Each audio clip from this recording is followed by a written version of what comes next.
वैसे तो हमेशा से हिंदू धर्म में किसी भी अच्छे काम की शुरुआत गणेश जी के नाम से ही की जाती है, लेकिन गणेश चतुर्थी से लेकर अनंत चौदस तक 10 दिन संपूर्ण भारत में गणपति बप्पा मोरया की गूंज सुनाई देती है। लेकिन आखिर गणपति बप्पा मोरया कहते क्यों हैं और यह मोरया क्या है, इसका रहस्य आप में से ज्यादातर लोगों को नहीं पता होगा। आज की इस वीडियो में हम इस रहस्य से पर्दा उठाएंगे और इसके पीछे की पूरी कथा विस्तार से जानेंगे। बस आपसे निवेदन है कि आप हमारे साथ वीडियो के आखिर तक बने रहिए। दोस्तों, इस जयकारे के पीछे की कहानी ये है कि बहुत समय पहले गणेश जी के एक अनन्य भक्त हुए जिनका नाम था वामन भट्ट। उनकी पत्नी का नाम पार्वती बाई था। वामन भट्ट और पार्वती बाई 16वीं सदी में कर्नाटक से आकर पुणे के पास मोरगांव नाम की एक बस्ती में रहने लगे। वामन भट्ट परंपरा से गाणपत्य संप्रदाय के थे। प्राचीन काल से हिंदू समाज शैव, शाक्त, वैष्णव और गाणपत्य संप्रदाय में विभाजित रहा है।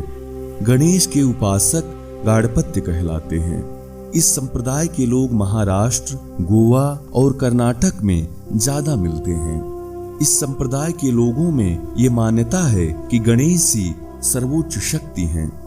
मोरगांव प्राचीन काल से ही गाणपत्य संप्रदाय के प्रमुख स्थानों में से एक रहा है और शायद इसीलिए दैवयोग से प्रवासी होने को विवश हुए वामन भट्ट और पार्वती बाई मोरगांव में आकर रहने लगे।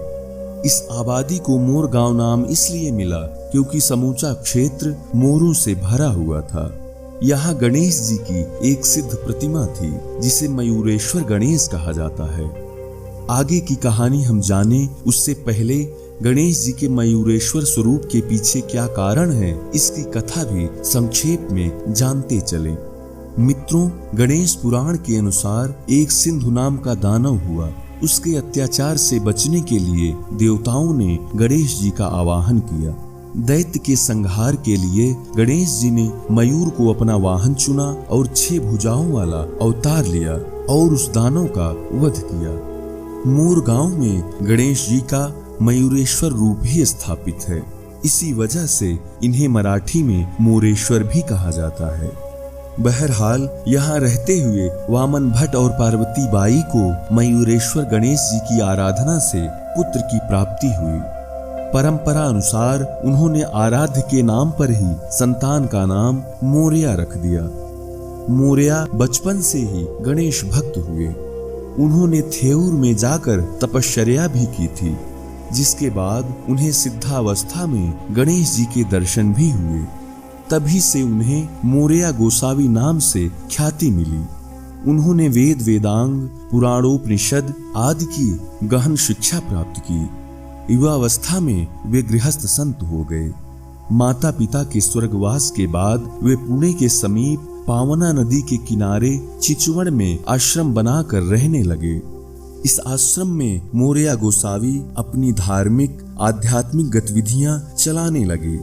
उनकी ख्याति पहले से भी अधिक बढ़ने लगी थी। यहाँ तक कि समर्थ रामदास और संत तुकाराम के नियमित तौर पर चिचवड़ आते रहने का उल्लेख मिलता है। मराठियों की प्रसिद्ध गणपति वंदना सुखकर्ता दुखहर्ता वार्ता विघ्नाची की रचना संत कवि समर्थ रामदास ने चिचवड़ के इसी सिद्ध क्षेत्र में मोरया गोसावी की सानिध्य में ही किया था। चिचवड़ आने के बावजूद मोरया गोसावी प्रतिवर्ष गणेश चतुर्थी पर मोरगांव स्थित मंदिर में मयूरेश्वर के दर्शनार्थ आते जाते रहते थे। कथाओं के अनुसार मोरया गोसावी श्री गणेश जी की प्रेरणा से वहीं बगल में बहने वाली नदी में स्नान करने गए, जहां उन्हें गणेश जी की एक प्रतिमा मिली। मोरया गोसावी ने उसे चिचवड़ के आश्रम में स्थापित कर दिया। बाद में उन्होंने यहीं पर जीवित समाधि ले ली। बाद में उनके पुत्र चिंतामणि ने समाधि पर मंदिर की स्थापना की। तभी से यहाँ का गणेश मंदिर देश भर में विख्यात हुआ और गणेश भक्तों ने गणपति के नाम के साथ मोरया के नाम का जयघोष भी शुरू कर दिया। यही नहीं, आसपास के अन्य गणेश स्थानों की सार संभाल और निर्माण के लिए भी मोरया गोसावी ने बहुत उत्कृष्ट काम किया।